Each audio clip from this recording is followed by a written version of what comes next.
Si tu n'es pas connecté avec, c'est lui qui contrôle. Alors là, tout va mal pour toi, aussi longtemps que tu n'es pas connecté à lui. Alléluia. Il a dit tout va bien. Ça m'a beaucoup touché. C'était quel verset? Verset 23. Disons le verset 24. Puis elle fit sceller l'ânesse. Et dit à son serviteur. Quel serviteur? Hein? Géhazi. Qu'est-ce qu'on a dit de Géhazi? Il a les yeux, donc il n'a pas de foi. Il manque la foi. Ok, c'est le verset 24. Elle dit à son serviteur, mène et pars. Ne m'arrête pas en route sans que je te le dise. Pourquoi est-ce qu'elle a dit ça? Moi, j'ai prié, Seigneur, pourquoi elle a dit non-stop? Pourquoi il ne faut pas s'arrêter? Parce que souvent, quand tu t'arrêtes, tu rencontres des Géhazis dans la rue et les Géhazis contaminent. Il ne faut pas écouter les gens qui n'ont pas de foi. Les gens qui n'ont pas de foi vont te contaminer. Ils vont te raisonner. Ils vont te dire quand même, tu as étudié. C'est ça. Tu es un grand homme. Tu ne peux pas penser comme un bébé. Et commence tiens, peut-être il a raison. Hein? Alors, il y a une chose. Parfois, la foi, c'est de la folie. Moi, j'ai cru des choses qui étaient aux yeux du monde de la folie. Dieu m'a parlé de ce que je vis maintenant il y a 20 ans. Et pour moi, c'était de la folie. Quand je disais aux gens, quoi? Qu'est-ce que tu dis là? Non. Tu as besoin de ça, de diplômes, de théologie, d'aller là-bas. Il faut passer par là, il faut avoir des connexions là-bas. Je dis, j'ai une autre connexion. Une connexion que vous ne connaissez pas. Quand tu vois des choses spirituelles, les gens du monde ne te comprennent pas. Ils ne peuvent pas te comprendre. Parce que là, ici, elle a dit à son serviteur, ne t'arrête pas. Parce qu'il y a une chose, elle souffrait dans son cœur. Elle venait de perdre son enfant. Mais malgré tout, elle se disait, si je rencontre l'homme de Dieu. L'homme de Dieu ici, on appelait souverain sacrificateur. Le souverain sacrificateur aujourd'hui, c'est qui? C'est Jésus. Élisée était l'image de Jésus aujourd'hui. Elle savait que si je le rencontre, quelque chose peut se passer. C'est pour ça qu'il a enfermé son problème dans la chambre haute. Il faut savoir enfermer vos problèmes. Il y a des gens qui, quand ils ont des problèmes, ils exposent les problèmes à tout le monde. Voilà, mon enfant est mort. Venez m'aider à pleurer. Mais elle a dit, non, je ne pleure pas. J'enferme mon problème. Et je vais voir le souverain sacrificateur. Quand tu as un problème, il ne faut pas exposer ton problème. Il faut aller parler à celui qui peut faire quelque chose. Parce que les gens que tu racontes tes problèmes pour... Tu crois, oh, désolé mon frère. Qu'est-ce que tu croyais? Quand tu passes, qu'est-ce que tu croyais? Il faut parler de tes problèmes à celui qui peut te donner la solution. Et c'est Jésus-Christ. C'est le seul. C'est le seul. Les gens vont se moquer de toi. Les gens vont se moquer de toi. Ils vont parler de toi. Mais il a dit à son mari, parce que son mari ne pouvait rien comprendre. Il a dit à son mari, tout va bien. Il a dit au chauffeur, il ne faut pas t'arrêter. Je ne vais voir personne. C'est le verset 24. Alors, verset 25. Est-ce que c'est intéressant? Ça vous intéresse? Wow.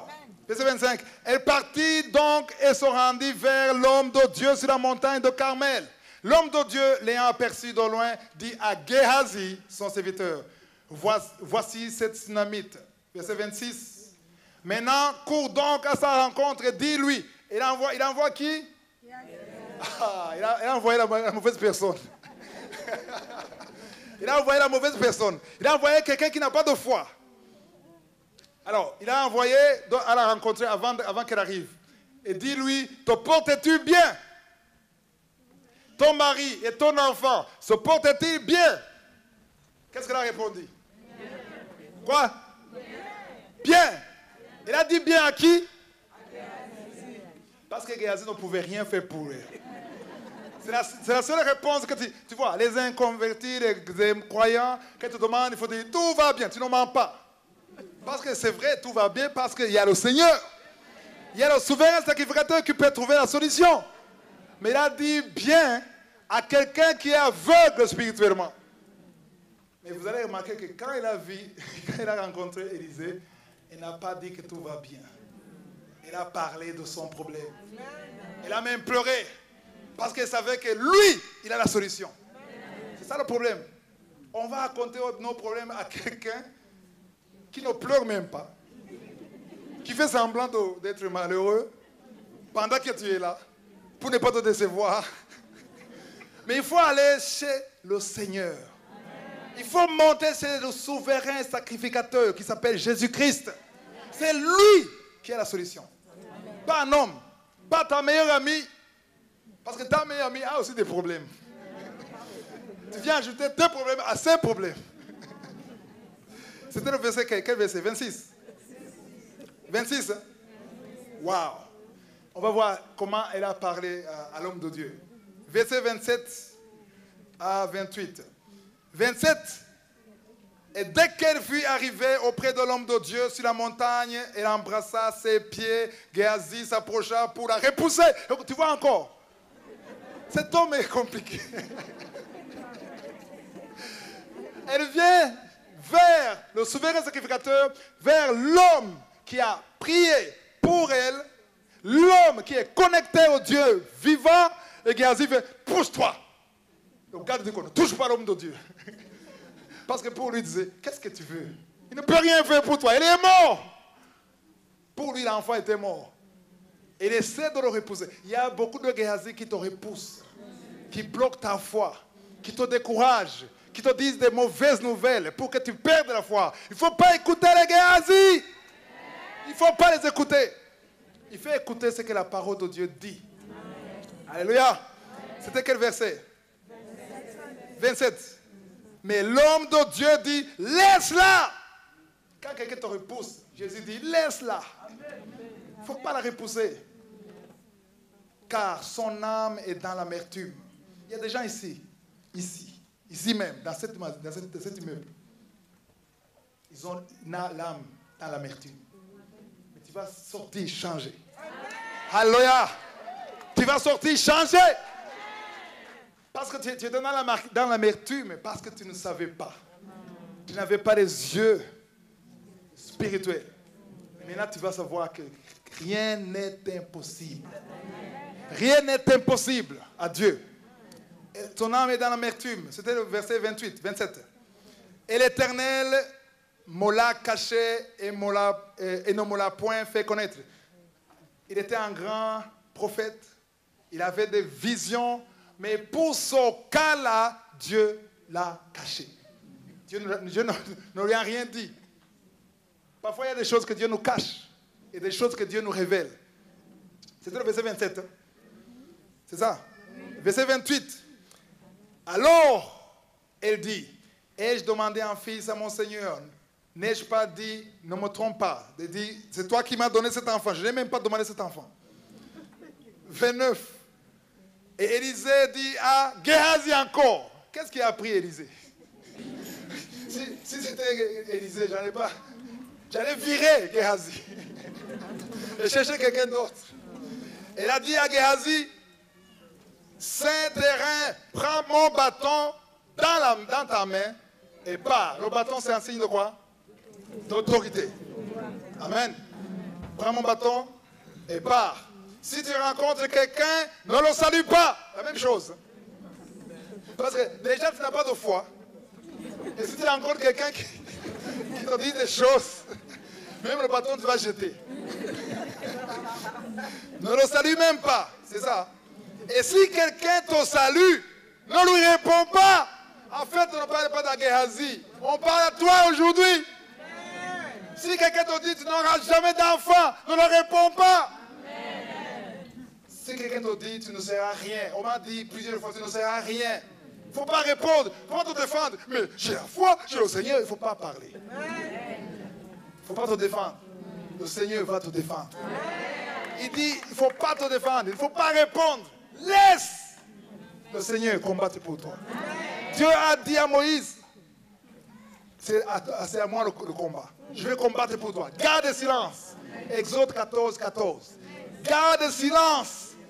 pour voir la délivrance de l'Éternel. Alléluia. Alors il a dit, il ne faut pas parler, il ne faut pas s'arrêter. Tu mettras mon bâton sur le visage de l'enfant. C'est le verset 29. Hein? 30. La mère de l'enfant dit, l'Éternel est vivant et ton âme est vivante. Non, je ne te quitterai point. Il se leva et l'a suivi. Waouh, j'aime beaucoup le verset 30. La mère de l'enfant dit, l'Éternel est vivant et ton âme est vivante. Je ne te quitterai point. Ça, c'est ce qu'on appelle la persévérance. On ne lâche pas parce qu'il y a un problème. On ne lâche pas parce qu'on voit que c'est mort. On persévère. Amen. Alors, il y a quelque chose de très important. Je veux votre attention au verset 31. Beaucoup de gens se trompent. Au verset 31, Géhazi les avait quoi? Dévancés. Pourquoi est-ce que Géhazi les avait dévancés? Ils étaient censés aller à 3. Mais Géhazi aimait quelque chose. Aimait quoi? La gloire. Comme certains aussi ici aiment la gloire. Aiment être Superman. Il dit que si j'ai le bâton, et que si je mets le bâton sur l'enfant, que l'enfant est ressuscité, les gens vont dire CNN, France 24, RFI, oh Géhazi! Alors dit, pour avoir cette gloire, il a dévancé. Il a couru plus vite. Pour que quand ils arrivent, l'enfant, il croit, est guéri. Mais le problème, c'est quoi? Géhazi a cru que la force se trouvait dans le bâton. Comme beaucoup de gens disent, Christ, je veux que tu mettes ta main sur mon enfant. Si tu le touches, il sera guéri. Je suis en bâton. La force n'est pas dans le bâton. La force est dans le Seigneur. C'est le Seigneur qui guérit.